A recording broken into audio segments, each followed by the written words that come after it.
Sometimes the most unexpected connections change everything. When Raina Clark, a struggling home health aide, accidentally dials the wrong number while trying to reach her ex-boyfriend, she unknowingly calls Alexander Quinn, a wealthy CEO who has everything except genuine human connection. What starts as a mistaken call becomes nightly conversations that bridge two different worlds, proving that love doesn't recognize social boundaries. But when their phone relationship moves into reality, dangerous forces threaten to tear them apart, testing whether their bond is strong enough to survive deception, manipulation, and deadly obsession. Before we start this story, comment below from where you are watching us. Raina Clark closed the apartment door behind her and leaned against it, too exhausted to take another step. Her feet throbbed in her worn nursing shoes after a 12-hour shift. The small two-bedroom apartment was quiet, except for the hum of the ancient air conditioner struggling against the summer heat. "Jayla?" she called out, dropping her purse on the worn couch. "You home, baby girl?" Her 16-year-old sister appeared from the tiny kitchen, still in her school uniform. Dark circles shadowed her eyes, and a sheen of sweat covered her forehead. "You don't look good," Raina said, immediately crossing to feel her sister's forehead. "You're burning up." "I'm fine," Jayla insisted, pulling away. "Just tired." "Did you get the medicine?" Raina's heart sank. The prescription. Between the extra shift and the meeting with her supervisor, she'd forgotten to stop at the pharmacy. "I'll get it first thing tomorrow," she promised. "Let's get you to bed." As she helped Jayla to their shared bedroom, the phone rang.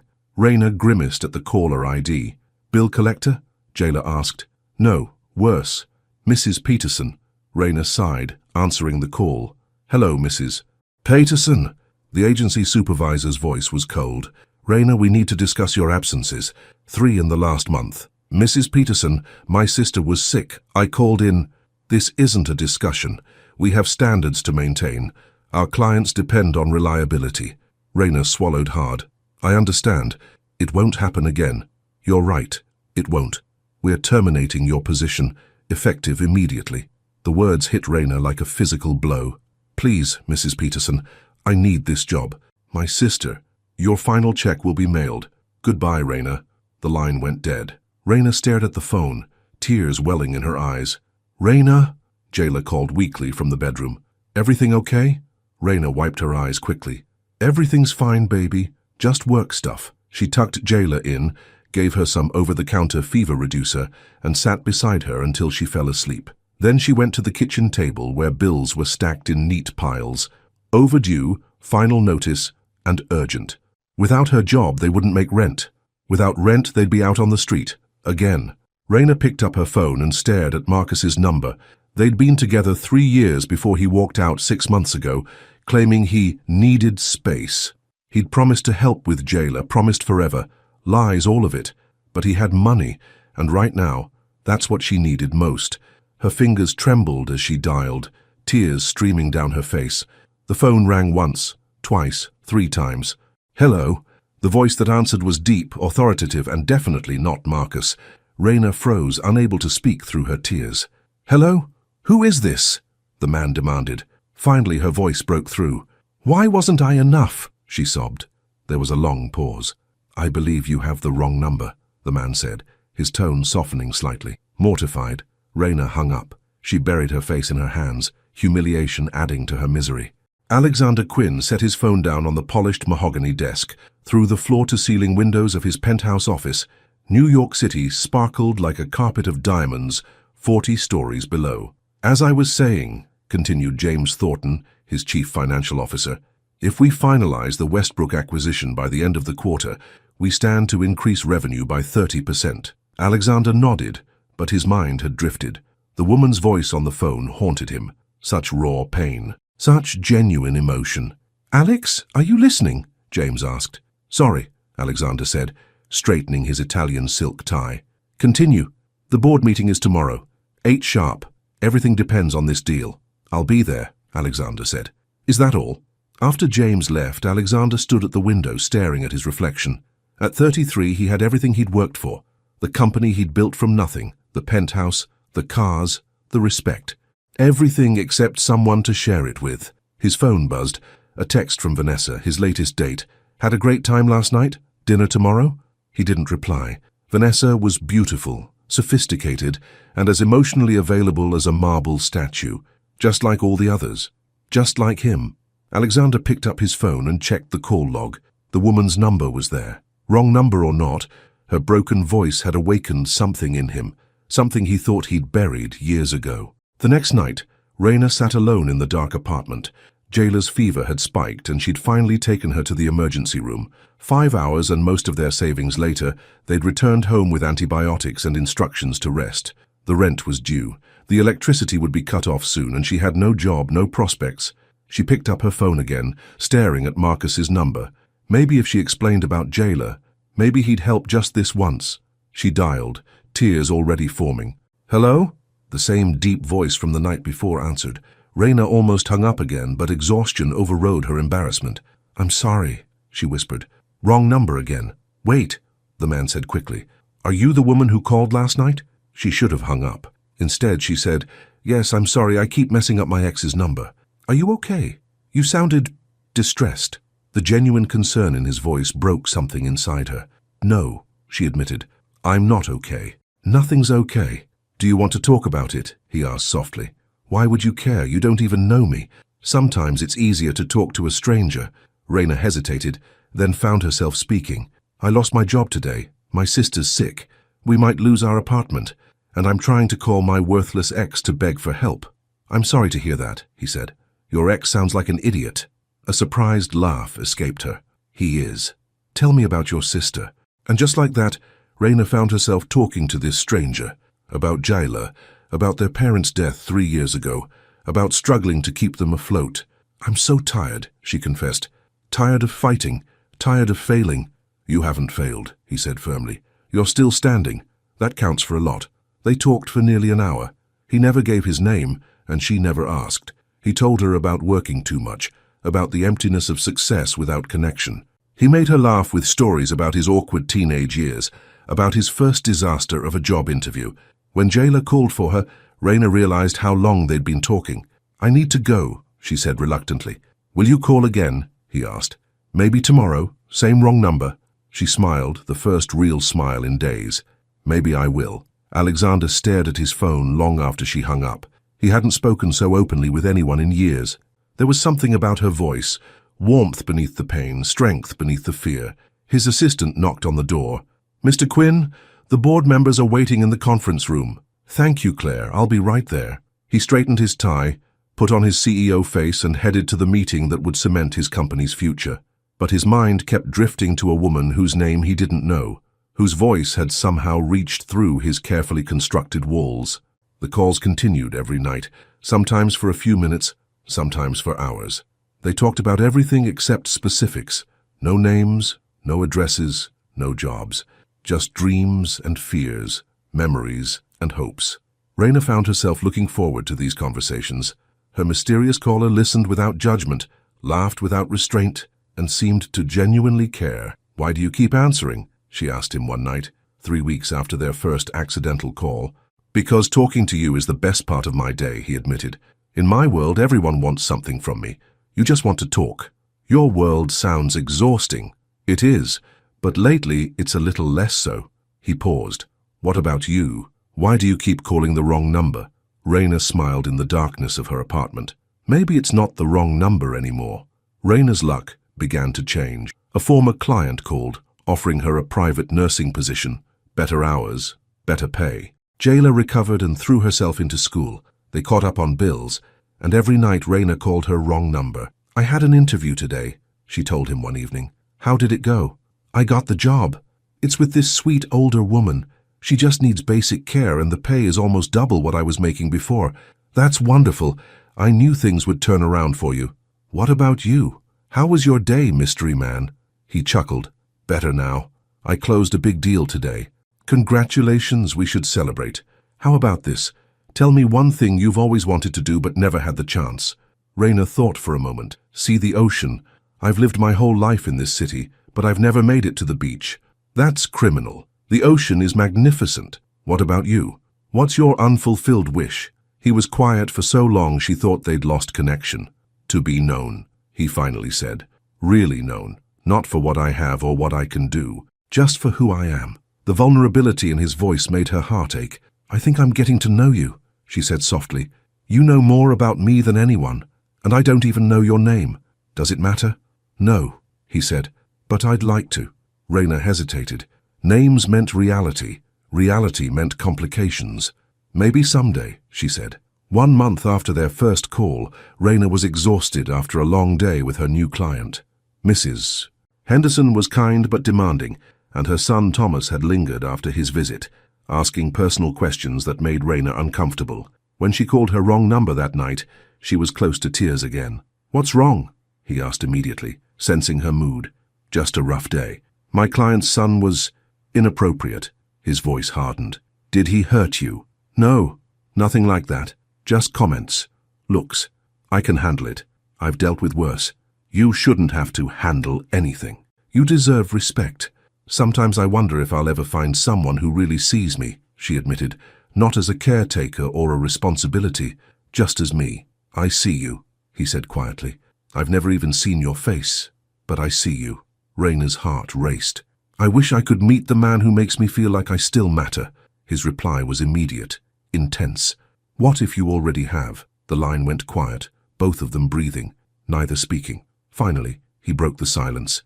"My name is Alexander." Raina closed her eyes, feeling a threshold crossed. "I'm Raina." "Raina," he repeated as if tasting the name. "It's beautiful." "Alexander," she said. "It suits you." "Raina, I want to meet you. For real." Her stomach knotted with anxiety. "I don't know. I understand your hesitation, but I feel like I've been waiting my whole life to meet you." She wanted to say yes, but fear held her back. Fear that reality couldn't match their phone connection. Fear that seeing each other would break whatever magic they'd created. "I need time," she said finally. "I have all the time in the world. For you." Alexander hung up, heart pounding. Raina. Finally he had her name. He pressed the intercom. "Claire, come in here, please." His assistant appeared moments later. "Yes, Mr. Quinn. I need you to do something for me." Discreetly. "Of course, sir." Alexander hesitated, knowing he was crossing a line, but he couldn't wait any longer. He needed to find her. "I need you to trace a phone number." "I have a name for you, Mr. Quinn," Claire said, entering Alexander's office with a tablet in hand.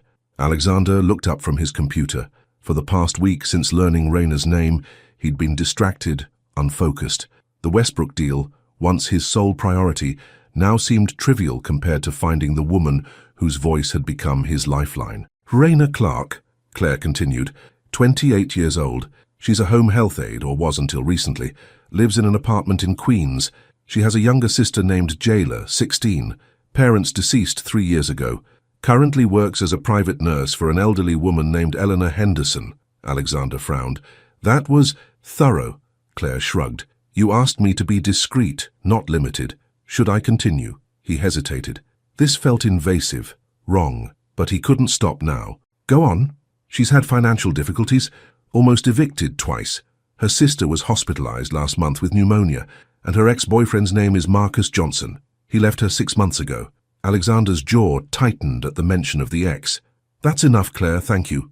After his assistant left, Alexander stared at the address she'd left on his desk. He'd gotten what he wanted, a way to find Raina. But at what cost? She'd trusted him with her voice, her thoughts, her fears. Not her personal information. His phone rang. James Thornton, his CFO. "Alex, the Westbrook people are getting antsy. They want to meet today." "Schedule it for this afternoon," Alexander said, making a decision. "And clear my morning. I have somewhere to be." Raina wiped Mrs. Henderson's brow with a cool cloth. The elderly woman's fever had broken overnight, but she still looked frail against the white pillows. "You're an angel," Mrs. Henderson whispered. "Don't know what I'd do without you." "You'd be just fine," Raina smiled. "You're tougher than you look." "That son of mine wants me in a nursing home, says I'm too much trouble." Raina adjusted the blankets. "Well, as long as I'm here, you're staying put." "He's coming today." "Thomas? Be careful around him, dear. He's not as charming as he thinks he is." "I can handle Thomas," Raina assured her. After giving Mrs. Henderson her medicine, Raina stepped into the kitchen to prepare lunch. Her phone vibrated in her pocket. A text from Jayla. "Got an A on my history test. Can we celebrate tonight?" Raina smiled. Things were looking up. Jayla was healthy, thriving in school. The new job paid enough to cover their bills. And then there was Alexander. She hadn't called him last night, needing time to think. His request to meet had rattled her. Their phone relationship existed in a perfect bubble, separate from reality. What if meeting him ruined everything? The doorbell rang, interrupting her thoughts. Probably Thomas, early for his visit. Raina sighed and went to answer. She opened the door and froze. The man standing on the porch was tall, broad-shouldered, impeccably dressed in a tailored suit that probably cost more than her yearly salary. His dark hair was perfectly styled, his jawline sharp enough to cut glass.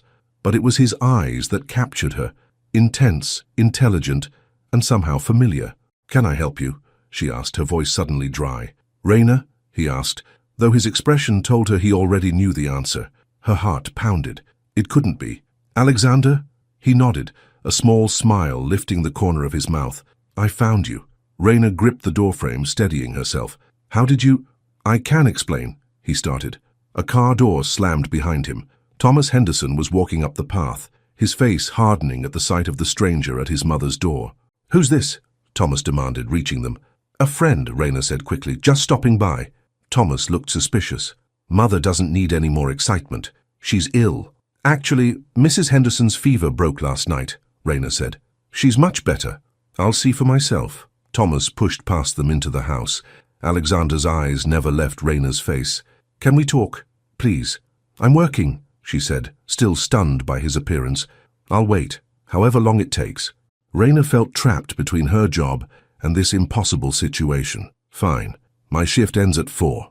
Meet me at the coffee shop down the street." He nodded, relief evident in his expression. "Thank you." As he turned to leave, Raina noticed the sleek black luxury car parked at the curb, a uniformed driver waiting patiently behind the wheel. Who was this man? Alexander sat in the small coffee shop, feeling absurdly out of place in his expensive suit. He'd spent the past 2 hours alternating between regret and anticipation. Showing up unannounced had been impulsive, unlike him, but nothing about his feelings for Raina followed his usual calculated approach to life. The bell above the door jingled, and she walked in. Without the surprise of their first meeting, he could truly see her now. She wore simple scrubs, her dark, curly hair pulled back in a practical bun. No makeup, no pretense. She was beautiful, not in the polished way of the women he usually dated, but in a real, vibrant way that made his chest tighten. She spotted him and walked over, sliding into the booth across from him. "How did you find me?" she asked without preamble. Alexander had prepared for this question, but now found himself struggling for words. "I asked my assistant to trace your number." Her expression hardened. "You had me investigated." "Not exactly. Did you run a background check too? Look into my finances, my family?" He couldn't lie. "Yes." Raina closed her eyes briefly. When she opened them, the warmth he'd heard in her voice over the phone was gone. "So you know everything. My struggles, my poverty, my pathetic attempt to make ends meet. That's not what I— Do you know what I thought when I first saw you?" she interrupted. "I thought, this can't be him. This can't be the man I've been talking to. The Alexander I knew wouldn't invade my privacy like this. I just wanted to find you," he said quietly. "You could have asked. I would have told you when I was ready." "Would you?" he challenged. "Or would you have kept me at a distance forever?" She didn't answer. "Who are you?" she finally asked. "Really?" Alexander took a deep breath. "My name is Alexander Quinn. I'm the CEO of Quinn Enterprises." Raina stared at him, then let out a short, disbelieving laugh. "The Alexander Quinn? The billionaire tech mogul?" He nodded uncomfortably. "So our entire relationship was what? A rich man's amusement? Poor woman calls wrong number, entertains bored billionaire? It wasn't like that," he insisted. "What we shared was real. What's real is that you lied by omission. You let me pour my heart out, all my struggles, while sitting in your penthouse feeling what? Pity? Never pity," he said firmly. "Admiration. Respect." Raina shook her head. "I trusted you. Do you know how rare that is for me? I trust you too, more than anyone. Then why the background check? Why not just ask me?" Alexander ran a hand through his hair, messing up its perfect styling. "Because I was afraid. Afraid you'd say no. Afraid you'd disappear. So instead you took the choice away from me." The hurt in her eyes cut him deeply. "I'm sorry I made a mistake." Raina stood up. "Yes, you did. You were safe because you didn't know me. I was safe because you didn't know me. Now we both know too much. Please don't walk away," he said quietly. "Not after everything we've shared." "What we shared was a fantasy," she said. "I'm just survival, and you're someone who's never had to fight for anything in his life." His expression hardened. "You don't know everything about me either, Raina. Don't presume to know my struggles." Your struggles? She laughed bitterly. Try raising a teenager on minimum wage. Try choosing between medicine and food. Try watching your parents die and becoming a parent yourself overnight. Pain isn't a competition, he said, and money doesn't shield you from loneliness or loss. No, but it gives you the power to invade someone's privacy whenever you want. She grabbed her purse. Goodbye, Alexander. Raina, wait. But she was already walking away, pushing through the door and out onto the street. Alexander watched her go, the coffee between them untouched, cooling like the connection they'd built over the past month. Raina practically ran the 6 blocks to her apartment, tears streaming down her face. She fumbled with her keys, hands shaking. Inside, Jayla looked up from her homework. Hey, I thought we were celebrating my... She stopped, seeing Raina's face. What happened? Are you okay? Raina wiped her eyes. I'm fine. Just a rough day. Was it Mrs. Henderson's son again? No. Say it's nothing. Let's talk about your test. An A, huh? But Jayla wasn't easily distracted. Who made you cry? Nobody important, Raina said, trying to believe it herself. Later that night, after Jayla had gone to bed, Raina sat in the dark living room, staring at her phone. It rang once, displaying Alexander's number. She let it go to voicemail. It rang again, and again. Finally, she turned it off. Alexander Quinn, billionaire, CEO. The kind of man whose face appeared in business magazines and financial news. The kind of man who could have anything, or anyone, he wanted. What had she been thinking? That a man like that could truly care about someone like her? Yet the voice on the phone had been real. The laughter, the vulnerability, the connection. Had it all been a lie? Alexander paced his penthouse, phone in hand. He'd called Raina repeatedly with no answer. Finally, he'd left a voicemail. Raina, please. I know I made a mistake, but everything I shared with you was real. Everything I felt, still feel, is real. Call me, please. His intercom buzzed. Mr. Quinn, the board is waiting in the conference room.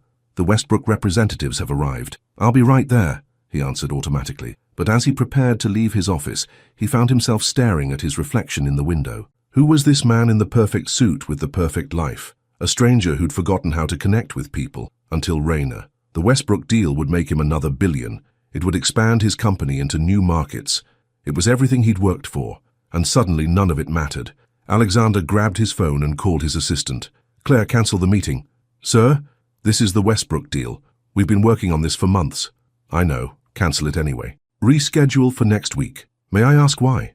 Alexander looked at Raina's address, still written on the notepad on his desk. Because I have somewhere more important to be. Raina was helping Jayla with her math homework when someone knocked on their apartment door. I'll get it, Jayla said, jumping up. Wait, Raina called, but her sister had already pulled open the door. Alexander Quinn stood in the hallway of their rundown apartment building, looking completely out of place in his tailored suit. He'd loosened his tie, and his hair was slightly disheveled, as if he'd been running his hands through it repeatedly. Can I help you? Jayla asked, looking him up and down. I'm looking for Raina, he said, his eyes finding her over Jayla's shoulder. Jayla turned to her sister, eyebrows raised. You know this guy? Raina stood frozen for a moment, then found her voice. Jayla, could you give us a minute? Go finish your homework in the bedroom. But, please. With a dramatic teenage sigh, Jayla grabbed her books and disappeared into the bedroom, not without a curious backward glance. Raina stepped into the hallway, pulling the door nearly closed behind her. What are you doing here? You wouldn't answer my calls, Alexander said simply. That should have been your first clue that I don't want to talk to you. I cancelled a $1 billion deal today, he said abruptly. Raina blinked. What? The biggest deal of my career.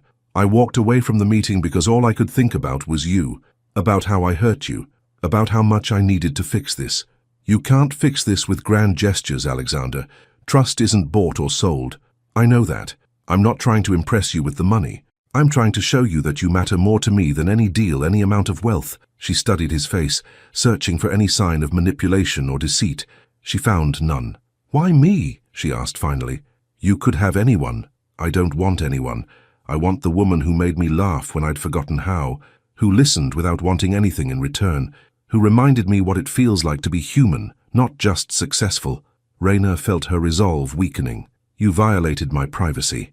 I did. And I'm sorry, I was wrong. How do I know I can trust you now? Alexander reached into his pocket and pulled out his phone. You can't. Not yet. Trust has to be earned. He handed her the phone. But maybe this is a start. Raina took it, confused. What am I looking at? My phone, with your number in it. Delete it. I won't call you again unless you want me to. She stared at the phone, then back at him. You're giving me the choice. I should have from the beginning. A long silence stretched between them, filled with everything they'd shared over countless nights of conversation. I should go, he said finally, when she didn't respond. I've intruded enough. As he turned to leave, Raina made a decision. Alexander. He stopped, looking back. I'm working tomorrow night, but I'm free for dinner the night after. Hope lit his face. Really? One dinner, she said firmly. No promises beyond that. One dinner is all I'm asking for now. After he left, Raina leaned against the wall, heart racing. Was she making a mistake? The bedroom door cracked open, and Jailer peeked out. Is he gone? And more importantly, who was that? And why is your face all red? Raina laughed despite herself. It's a long story, one that started with a wrong number. Well, whoever he is, Jailer said with a grin. He's hot, like magazine cover hot. Don't you have homework to finish? Math can wait. This can't. Spill it, sis. Raina sighed and followed her sister into their small apartment, wondering how to explain that she might be having dinner with one of the richest men in New York, a man who had heard her at her lowest, who knew her deepest fears, and who had somehow found his way not just to her door but into her heart. Across town, Alexander sat in his car, a weight lifted from his shoulders. She'd agreed to dinner, one chance to make things right. One chance to show her that the man she'd come to know on the phone was real, despite his wealth and position. His phone buzzed with messages from James and the board, demanding explanations for his abrupt departure. The Westbrook deal was in jeopardy. His reputation was at stake, and for the first time in his life, Alexander Quinn didn't care. His driver glanced in the rearview mirror. Back to the office, sir. Alexander smiled. No, take me home. I have plans to make for dinner. Very important plans. As the car pulled away from Raina's modest apartment building, neither of them noticed the sleek silver Mercedes parked across the street, nor did they see the woman inside, watching intently, her elegant features hardened by anger as she took photos with her phone. So this is why you've been distracted, she murmured, zooming in on Alexander's face as he smiled at something on his phone. This won't do at all, Alexander. This won't do at all. You're going to wear a hole in the carpet, Jailer said, watching Raina try on her fourth outfit of the evening. Raina examined herself in the mirror, frowning at the simple black dress. Is this too plain? Too fancy? I don't know where he's taking me. It's perfect, Jailer assured her, and if he cares about what you're wearing more than who you are, he's not worth it anyway. Raina turned to her sister, surprised by the mature observation. When did you get so wise? Jailer shrugged. I had a good teacher. She picked up Raina's phone from the bed. He's texted you 3 times today. The man is nervous. Alexander Quinn doesn't get nervous, Raina said, though she smiled at the thought. The billionaire might not, but the man who called you every night for a month? That guy gets nervous. The doorbell rang and both sisters froze. He's here, Jailer whispered, suddenly giddy. A real billionaire at our door. Stop it, Raina hissed. And remember, be polite, don't ask personal questions, don't talk about money, Jailer recited. I got it. Now go answer the door before I do. Taking a deep breath, Raina walked to the door and opened it. Alexander stood in the hallway, holding a small bouquet of wildflowers. He'd skipped the suit tonight, opting instead for dark slacks and a blue button-down shirt that brought out the color of his eyes. He looked more relaxed, more like the man she'd imagined during their phone calls. Hi, he said simply. Hi, she replied, suddenly shy. He handed her the flowers. I thought about roses, but these reminded me of you. Beautiful, without trying to be. The thoughtfulness of the gesture touched her. Thank you. Come in while I put these in water. Alexander stepped into the small apartment, immediately spotting Jailer, who was making no attempt to hide her curiosity. You must be Jailer, he said, extending his hand. I've heard a lot about you. Funny, Jailer replied, shaking his hand. I've heard almost nothing about you. Jailer, Raina warned from the kitchen. What? It's true. Jailer studied Alexander with frank assessment. So, are your intentions with my sister honorable? Alexander didn't miss a beat. Completely honorable. I care about her very much. Good, Jailer nodded. Because if you hurt her, I don't care how rich you are. I'll find a way to make you sorry. I believe you, Alexander said seriously. And I deserve it. Raina returned with the flowers in a mason jar. Ignore her. She thinks she's my mother instead of my sister. Someone has to look out for you, Jailer said. You're too busy looking out for everyone else. Alexander watched their interaction with genuine interest. The bond between the sisters was evident, a product of shared struggle and love. Ready to go? He asked Raina. She nodded, grabbing her purse. Mrs. Wilson from next door will check on you, she told Jailer.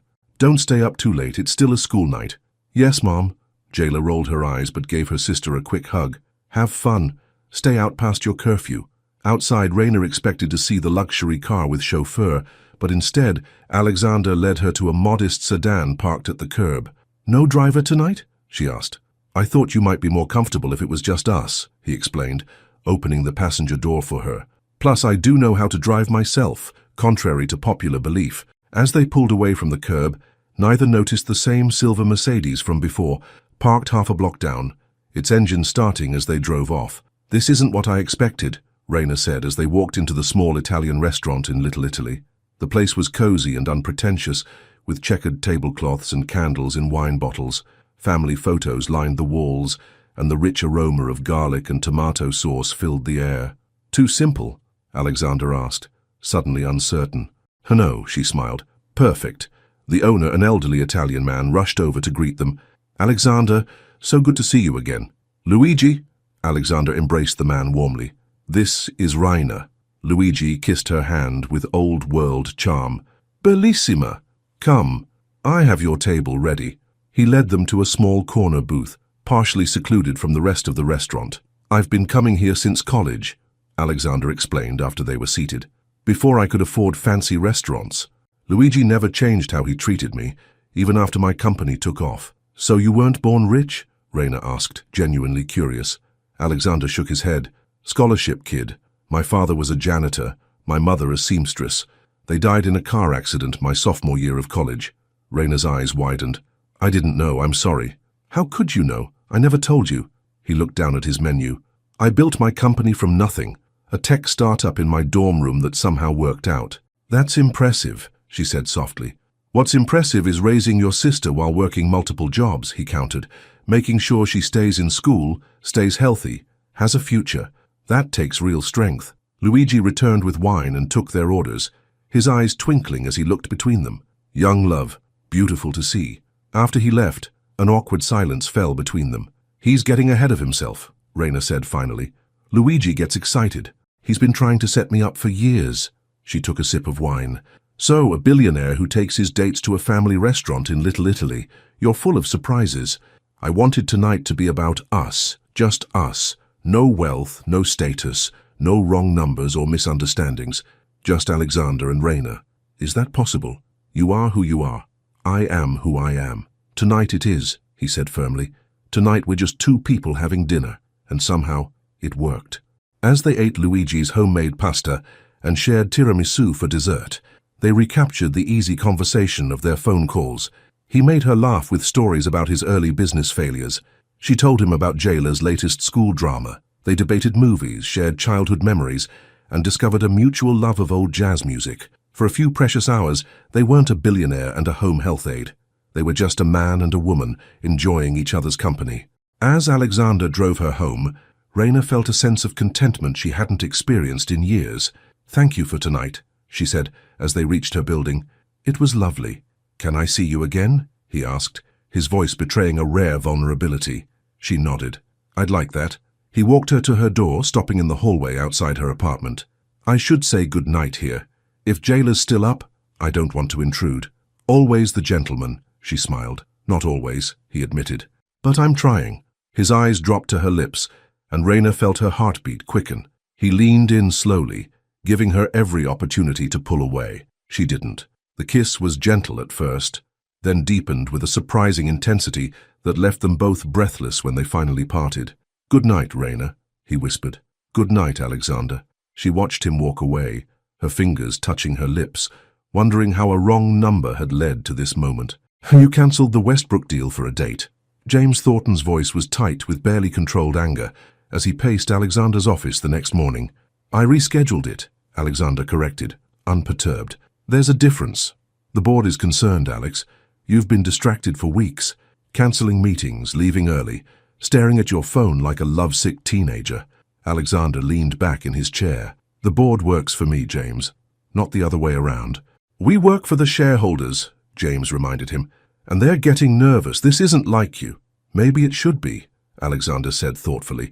Maybe I've been too focused on deals and not enough on life. James stopped pacing. This is about a woman, isn't it? The one Claire traced for you. Her name is Raina. And what does Raina think about your company? Your wealth? Your position? She couldn't care less. James scoffed. They all say that, until they're picking out mansions and jewelry. Alexander's expression hardened. Don't, she's not like that. They never are. Until they are. James sighed. Just be careful, Alex. You've worked too hard to throw it all away for a pretty face. I'm not throwing anything away, but I am re-evaluating what matters. After James left, Alexander turned to his computer, pulling up a new project he'd been working on. A foundation dedicated to supporting home healthcare workers and family caregivers. The mission statement contained words Raina had used during their phone conversations about dignity, support, and respect for those who cared for others. He'd pitched the idea to the board as a tax write-off, a good PR move. But in truth, it was much more personal. It was his way of honoring the woman who had reopened his heart. His phone buzzed with a text from Raina. Thank you again for last night. Jailer's interrogation this morning was relentless. He smiled, typing back, worth every question. Dinner again tomorrow? 3 little dots appeared as she typed her response. Then his office door burst open. Alexander? A woman's voice cut through the room like glass. We need to talk. He looked up, his smile fading. Vanessa, I'm busy. Vanessa Chen, elegant in a designer suit, strode into the office as if she owned it. Her beauty was undeniable, cold, perfect, intimidating. She placed her Hermes handbag on his desk with deliberate precision. Too busy for the woman you were dating just a month ago, the woman who invested $2 million in your last venture. We went on 3 dates, Vanessa. That hardly constitutes dating. He glanced at his phone, relieved to see Raina's reply. Yes to dinner. My place this time. I'll cook. 3 dates? Then you suddenly go cold. No calls, no explanations. Vanessa's eyes narrowed. And now I find out why. She pulled out her phone, scrolling to a photo before turning the screen to face him. It was a picture of Alexander and Raina outside her apartment building, caught in their goodnight kiss. Who is she? Vanessa demanded. None of your business, Alexander said firmly. Now, if you'll excuse me. I did some digging, Vanessa continued as if he hadn't spoken. Raina Clark, home health aide, lives in a dump in Queens with her teenage sister. Hardly your usual type. Alexander stood, anger flashing in his eyes. That's enough, Vanessa. My personal life is off limits to you. Is it? She smiled coldly. Your board members might disagree when they see how your judgment has deteriorated. First cancelling the Westbrook deal, now this charity case. Get out, he said, his voice dangerously quiet. You're making a mistake, Alexander. One that could cost you everything. The only mistake I made was ever getting involved with you. Now leave before I have security escort you out. Vanessa collected her bag, her perfect composure never slipping. This isn't over. After she left, Alexander sat heavily in his chair, running a hand through his hair. Vanessa was dangerous, wealthy, connected, and now apparently obsessed. And she knew about Raina. He picked up his phone to warn Raina, then hesitated. Their new relationship was still fragile, still finding its footing. The last thing he wanted was to scare her away with talk of jealous ex-dates and corporate politics. Instead, he texted, "Looking forward to dinner tomorrow. Your cooking can't be worse than my attempts." He would protect her from Vanessa, from any threat. Raina had enough struggles without adding his complicated world to her burdens. Raina hummed as she prepared dinner in her small kitchen the next evening. She'd splurged on ingredients. Fresh herbs, good olive oil, decent wine, wanting to impress Alexander despite knowing he regularly ate at the finest restaurants in the city. He's late, Jailer observed from her perch on the counter, where she was supposedly helping but mostly sneaking tastes of the pasta sauce. Raina checked her phone. No messages. Only 15 minutes. Traffic, probably. Or he got a better offer from some supermodel, Jailer said, then quickly added, "Kidding, just kidding. Go set the table," Raina said, flicking a dish towel at her sister. Another 15 minutes passed, then 30. Raina tried calling Alexander, but it went straight to voicemail. Maybe something came up, Jailer suggested, seeing her sister's worried expression. Work emergency or something. Maybe, Raina agreed, trying to hide her disappointment. An hour after their planned dinner time, someone knocked on the door. Raina rushed to answer it, relief flooding through her. But it wasn't Alexander. A courier stood in the hallway holding a small envelope. "Raina Clark, yes? Delivery for you." He handed her the envelope and left. Inside was a handwritten note. "Raina, I'm sorry I couldn't make dinner. Something unexpected came up. I'll call when I can. Alexander." "That's it?" Jailer asked, reading over her shoulder.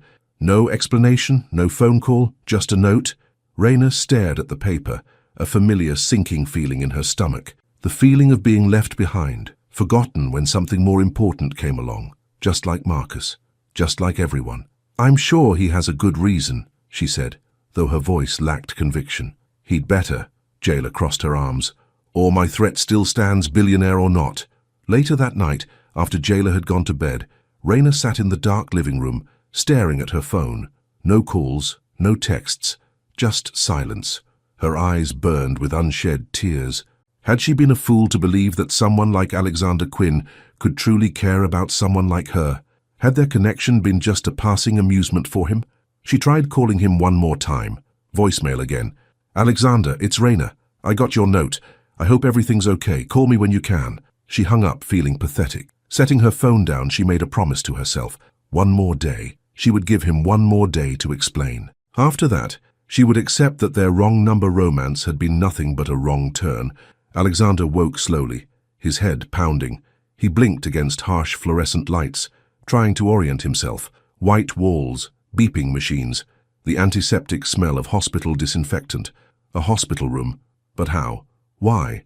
He tried to sit up, but dizziness forced him back down. "Easy there," a nurse said, appearing at his bedside. "You've had quite a blow to the head. What happened?" His voice was rough, his throat dry. "Car accident. Someone ran you off the road last night. You're lucky to be alive."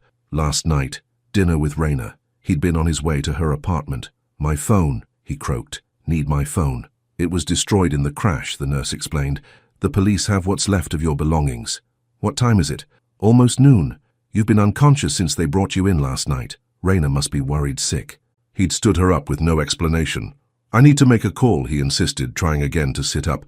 "The doctor wants to see you first. You have a concussion, Mr. Quinn." Before he could argue further, the door opened and Vanessa walked in, her face a perfect mask of concern. "Alexander, thank God you're awake." She rushed to his bedside, taking his hand. "I came as soon as I heard." "Vanessa?" He pulled his hand away. "What are you doing here?" "I'm listed as your emergency contact," she said smoothly, "from when we were together." That wasn't right. He'd never listed her as anything. But before he could say so, the doctor entered. "Mr. Quinn, good to see you conscious. I'm Dr. Reeves." While the doctor examined him, Vanessa stayed close, answering questions as if she were his wife or girlfriend. Alexander was too confused and in too much pain to protest effectively. "You'll need to stay overnight for observation," Dr. Reeves concluded. "That was a serious concussion. You're lucky your injuries weren't worse." After the doctor left, Alexander turned to Vanessa. "I need to call someone." "Your assistant has been notified," she said. "Your meetings are rescheduled. Everything's taken care of." "Not work. Someone else." He tried to get out of bed. "I need a phone." Vanessa pushed him gently back. "You need rest. Doctor's orders. Whatever it is can wait." "No, it can't," he insisted. "Raina is—" "Raina." Vanessa's eyes hardened momentarily before her concerned expression returned. "Who's Raina? You know damn well who she is. You were spying on us. Now get me a phone." "You're confused from the medication," she said soothingly. "There's no Raina. You hit your head hard, Alexander." "Stop it," he snapped. "I'm not confused. I missed dinner with her last night. I need to explain." Vanessa's expression turned pitying. "Alexander, you had dinner with me last night, at La Grenouille. Then you drove me home and had your accident on the way back to your apartment." "That's a lie. I was going to Raina's place in Queens." "Queens?" She laughed lightly. "Why would you go to Queens?" "Alexander, you're mixing up reality with dreams from your unconscious state." A nurse entered with medication, and Vanessa stepped back, the perfect image of a concerned partner. "Get her out of here," Alexander told the nurse. "She's not supposed to be here." The nurse looked confused, glancing between them. "The doctor warned me he might be confused or agitated," Vanessa said confidentially. "Side effects of the concussion." "I'm not confused," Alexander tried to shout, but his voice came out weak. Whatever they'd given him for pain was making it hard to focus. "I'll step out while you rest," Vanessa said, gathering her purse. "I'll be back later." As she reached the door, she turned back. "Oh, and don't worry about your little friend in Queens. I sent her a note from you. She won't be expecting you." His blood ran cold. "What did you do?" "Just prevented you from making a terrible mistake." She smiled sweetly. "Rest well, darling." After she left, Alexander tried to get the nurse to help him make a call, but his words were becoming slurred, his thoughts foggy. The medication was pulling him under. His last conscious thought was of Raina, waiting for him, thinking he'd abandoned her just like her ex had done. No, not like that. Never like that. But as darkness claimed him again, he feared it was already too late. "You should eat something," Jayla urged, pushing a plate of toast toward Raina the next morning. "I'm not hungry," Raina said, staring at her phone. 2 days. No call, no explanation beyond that cryptic note. "Maybe he's sick," Jayla suggested, "or had to leave town suddenly. Or maybe he came to his senses," Raina said bitterly, realized that slumming it with the help wasn't as exciting as he thought. "That's not fair. You don't know what happened." "I know enough." Raina stood up, grabbing her purse. "I have to get to work. Mrs. Henderson needs me." "What about Alexander? Are you going to try calling him again?" "No," Raina said firmly. "I'm done chasing people who don't want to be caught." At Mrs. Henderson's house, Raina went through her duties mechanically, her mind elsewhere. The elderly woman noticed her distraction. "Trouble with that handsome young man?" she asked shrewdly. Raina looked up in surprise. "How did you know about him?" "Thomas saw you two together. Complained about it, actually. Said he didn't like strangers visiting when I'm ill. I'm sorry if it caused problems." Mrs. Henderson waved her hand dismissively. "Thomas is always looking for problems. I thought your young man seemed nice. The way he looked at you." Raina swallowed hard. "Well, it doesn't matter now." "Oh, did something happen?" "He stood me up. No explanation, no real apology. Just a note." Mrs. Henderson studied her face. "And you're sure it's over? Just like that? What else could it be?" "In my 82 years, I've learned that things aren't always what they seem, especially when it comes to matters of the heart." Raina busied herself with straightening the bedsheets. "It was a wrong number that turned into something more than it should have. That's all, if you say so, dear. But in my experience, when a man looks at a woman the way he looked at you, he doesn't just disappear without good reason." Thomas arrived then, cutting their conversation short. He seemed particularly pleased with himself today, smirking when he saw Raina.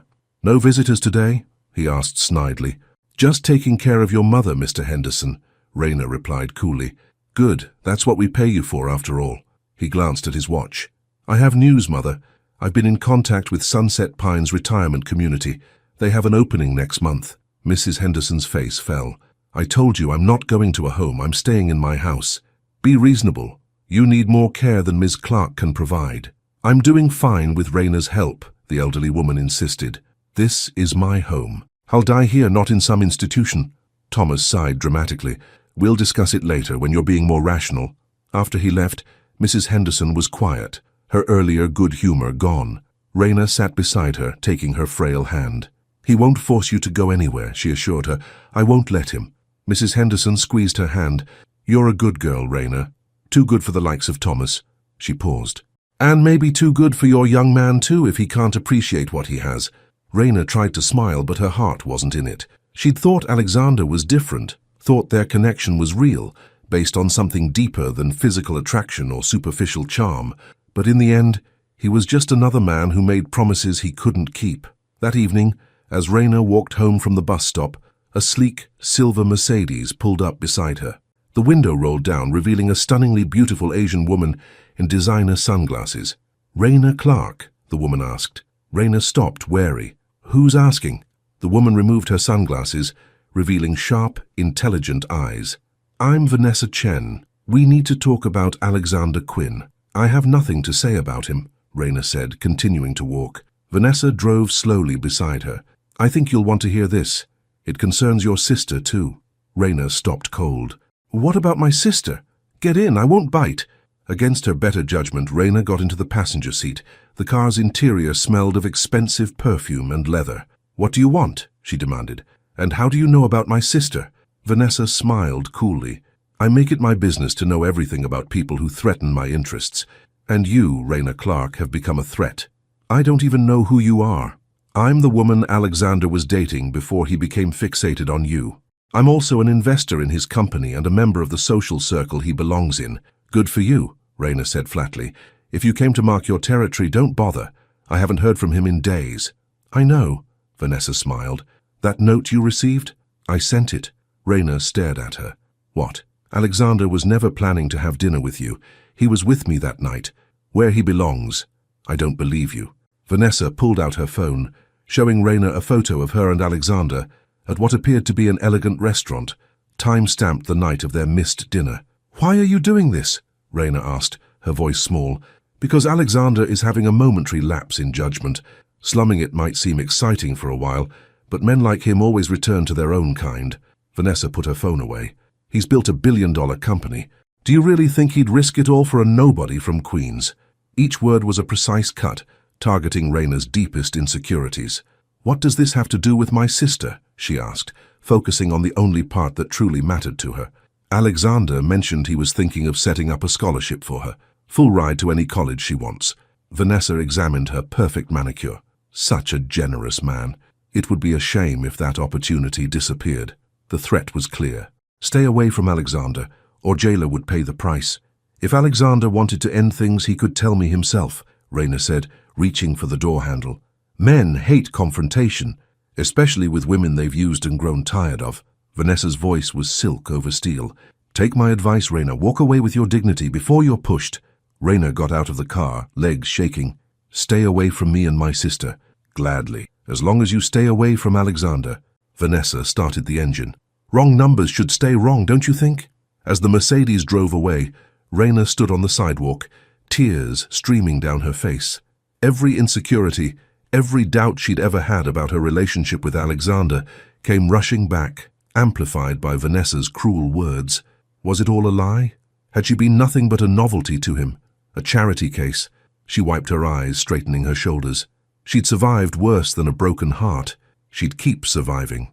But as she walked the remaining blocks to her apartment, a small voice inside her whispered that something wasn't right. The Alexander she knew, the one who had talked to her for hours, who had apologized for his mistakes, who had looked at her with such genuine care, wouldn't do this. Would he? Alexander stared at the hospital ceiling, anger and frustration building with each passing hour. 3 days since the accident.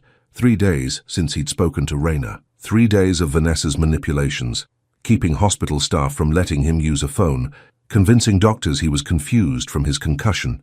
Good morning, Mr. Quinn, a young nurse said, entering his room. How are you feeling today? I need a phone, he said immediately. It's urgent. The nurse hesitated. Your fiancé said you're not supposed to have... She is not my fiancé, Alexander interrupted firmly. She's lying to you, to everyone. Please, it's important. Something in his expression must have convinced her. She glanced toward the door, then pulled her personal cell phone from her pocket. 5 minutes, she whispered. If anyone asks, I never gave this to you. Thank you, he said gratefully, immediately dialing Claire's number. His assistant answered on the first ring. Claire speaking. Claire, it's Alexander. Mr. Quinn, she exclaimed. Where have you been? The office is in chaos. The Westbrook deal is falling apart. The board is threatening to vote you out and no one can reach you. I've been in the hospital. Car accident. But that's not important right now. I need you to do something immediately. Of course, anything. Go to this address in Queens. He recited Raina's address from memory. Find Raina Clark. Tell her what happened. Tell her I didn't stand her up, that I was in an accident. And watch out for Vanessa Chen. She's behind this somehow. Vanessa Chen, the investor. What does she have to do with... Just go now and bring me clothes and my spare phone to Mount Sinai Hospital, room 412. Don't tell anyone where I am. After hanging up, Alexander returned the phone to the nurse with sincere thanks. Then he lay back, planning his next move. Vanessa had clearly orchestrated this entire situation, possibly even his accident. The question was why? Jealousy? Revenge for his rejection? Or something more calculated? The door opened, and as if summoned by his thoughts, Vanessa entered, impeccably dressed and smiling. You're looking better today, she said cheerfully. The doctor says you might be released tomorrow. Save it, Vanessa. I know what you're doing. Her smile didn't falter. And what am I doing exactly? Manipulating this situation, keeping me from contacting Raina, lying to the hospital staff. All for your own good, Alexander. She sat gracefully in the visitor's chair. This infatuation with your charity case was becoming embarrassing. The board is already questioning your judgment. The board works for me, for now. Her smile turned cold. But after your erratic behavior these past weeks, they're considering a vote of no confidence, and I've been helping them see just how unstable you've become. Alexander stared at her, the pieces finally clicking into place. This isn't about Raina at all. This is about my company. You want control. I want what should have been mine. Her perfectly composed mask slipped, revealing naked ambition beneath. We could have been partners in every way. Your vision, my connections. Instead, you chose to throw it all away for some nobody. You engineered my accident, he realized. You tried to kill me. Vanessa laughed. Don't be dramatic. I merely arranged for a small traffic incident to keep you from your little dinner date. How was I to know you'd swerve into a tree? You're insane. I'm ambitious. There's a difference. She stood smoothly. Rest while you can, Alexander. You'll need your strength for the board meeting tomorrow. I've taken the liberty of scheduling it to discuss the company's future leadership. After she left, Alexander pressed the call button. When the nurse appeared, he said, I need to speak to my doctor immediately, and then I need to talk to the police. Raina moved through her duties at Mrs. Henderson's house mechanically, her mind still replaying her confrontation with Vanessa. A week had passed since Alexander stood her up, a week of silence broken only by Vanessa's cruel words. You're 1,000,000 miles away today, Mrs. Henderson observed. Still thinking about that young man? No, Raina lied. Just tired. Humph. Well, I'm not one to meddle. Yes, you are, Raina said with a small smile. Fine, I am, and I think you should talk to him. Clear the air. If he's the man I think he is, there's more to this story. It doesn't matter anymore, Raina said firmly. I need to focus on what's real. My job, jailer, our future. Love is real too, dear. When it's right. Before Raina could respond, the doorbell rang. Excusing herself, she went to answer it, expecting Thomas for his daily visit. Instead, a professional-looking woman in a sharp suit stood on the porch. Raina Clark, the woman asked. Yes, Raina replied cautiously. My name is Claire Daniels. I'm Alexander Quinn's executive assistant. May I come in? It's important. Raina hesitated, then stepped aside. Mrs. Henderson is resting in the sunroom. We can talk in the kitchen. Once they were seated at the small kitchen table, Claire got straight to the point. Mr. Quinn was in a car accident the night he was supposed to have dinner with you. He's been in the hospital for the past week with a concussion and other injuries. Raina's heart dropped. Is he okay? He's recovering, but that's not the whole story. Claire leaned forward. He's been asking for you since he regained consciousness, but his access to phones has been restricted. By who? And how did you know where to find me? Vanessa Chen has been interfering, claiming to be his fiancée to hospital staff, and Mr. Quinn gave me your address. He memorized it. Raina processed this information, relief and confusion warring within her. Vanessa told me she sent the note canceling dinner, that Alexander was with her that night. She lied, Claire said simply. Mr. Quinn was on his way to your apartment when he was run off the road.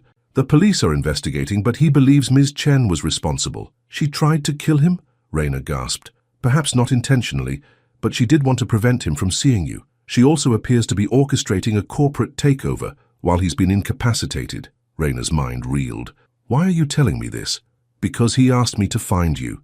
Because in 10 years working for Alexander Quinn, I've never seen him care about anyone the way he cares about you. Claire stood. He's being discharged this afternoon. There's a car waiting outside if you want to see him. Raina hesitated. I need to finish my shift. Mrs. Henderson needs me. Of course. Claire handed her a business card. His address is on the back. He'll be there by 6. And Ms. Clark, be careful of Vanessa Chen. She's dangerous when she doesn't get what she wants. After Claire left, Raina returned to the sunroom where Mrs. Henderson was pretending to nap. I heard everything, the elderly woman said, opening one eye. Hospital, Not standing you up after all. You were eavesdropping, Raina accused, but without heat. My house, my privilege. Mrs. Henderson pushed herself to a more upright position. Now, what are you going to do about it? I don't know, it's complicated. Nonsense. He was hurt. He tried to reach you. That woman interfered. Simple. But, no buts. You're leaving early today. Go home, make yourself pretty, and go see that man. Raina smiled despite herself. You're very bossy for someone who needs my help. I've earned the right to be bossy at my age. Now go. Love doesn't wait forever, you know. Alexander paced his penthouse, checking his watch again. Claire had texted that she'd found Raina, explained everything. But would Raina come? Or had Vanessa's interference already done too much damage? His phone rang, his lawyer calling with updates about the emergency restraining order against Vanessa and the police investigation into the accident. But all Alexander could think about was Raina. The elevator dinged and his heart raced. The doors opened, revealing Raina, hesitant but present. "You came," he said, relief flooding through him. "Your assistant is very persuasive," she replied, stepping into the penthouse but keeping her distance. "How are you feeling?" "Better now." He gestured to the butterfly bandage on his forehead and his arm in a sling. "Looks worse than it is." An awkward silence fell between them. "I thought you stood me up," she finally said. "I thought it was all a game to you." "Never," he said firmly. "I was on my way to your place when someone forced me off the road. The police think it was deliberate." "Vanessa?" He nodded. "She's been obsessed. Not with me, exactly. With what I represent. Power, success, status. When I rejected her, she decided if she couldn't have me, she'd take my company instead. She came to see me," Raina admitted. "Showed me pictures of you two together the night of our dinner. Threatened Jayla's future if I didn't stay away from you." Anger flashed in Alexander's eyes. "The photos were fake, and I would never let anyone hurt you or Jayla. I know that now." She took a step closer. "I should have trusted what I knew about you. The real you from our calls, not what she wanted me to believe. We both should have been more honest from the beginning," he acknowledged. "No secrets, no games. No investigations," she added with a small smile. "Definitely no investigations." He moved closer, close enough to take her hand if she allowed it. "I've missed you, Raina. Missed your voice, your laugh, missed us." "I missed you too," she admitted softly. "Even when I was angry, I missed you." He reached for her hand and she let him take it, the simple connection sending warmth through both of them. "I have something to show you," he said, leading her to his office. On his desk were blueprints and documents, spread out neatly. "This is what I've been working on since we met." Raina looked at the papers, confused at first, then understanding dawned. "The Clark Foundation for Caregivers. Named after the woman who showed me what real care looks like," he explained. "It will provide support, education, and respite for home health aides and family caregivers, people who do the most important work but receive the least recognition." Tears welled in Raina's eyes as she read the mission statement, her own words from their late-night calls about dignity and support for those who care for others. "You did this for me?" "I did it because of you," he corrected gently. "Because you helped me see what truly matters. Not deals or acquisitions or stock prices, people, connection, love." The word hung between them, neither acknowledging it directly. "There's more," he continued. "The Foundation's first project is a community clinic in your neighborhood for families who can't afford private care but don't qualify for government assistance." "Alexander, this is... I don't know what to say." "Say you'll help me run it," he said earnestly. "No one knows better than you what people in that situation need." She stared at him. "You want me to work for you?" "No." He shook his head. "I want you to work with me, as a partner. Your experience, my resources, together. I don't have the education, the background. You have something more valuable. Real-world knowledge, compassion, understanding." He squeezed her hand. "The degrees and certifications can come later, if you want them. The Foundation will pay for any education you desire. You've thought of everything." "I've had a lot of time to think this past week," he said wryly. "Hospitals are good for clarity." Raina laughed, then sobered. "What about Vanessa? Your company?" "Vanessa will face charges for the accident. As for the company," he shrugged, "the board meeting is tomorrow. They may vote me out. And honestly, I'm not sure I care anymore." "Of course you care," she said. "It's your life's work." "It was," he agreed. "But now I have something more important, if you'll have me."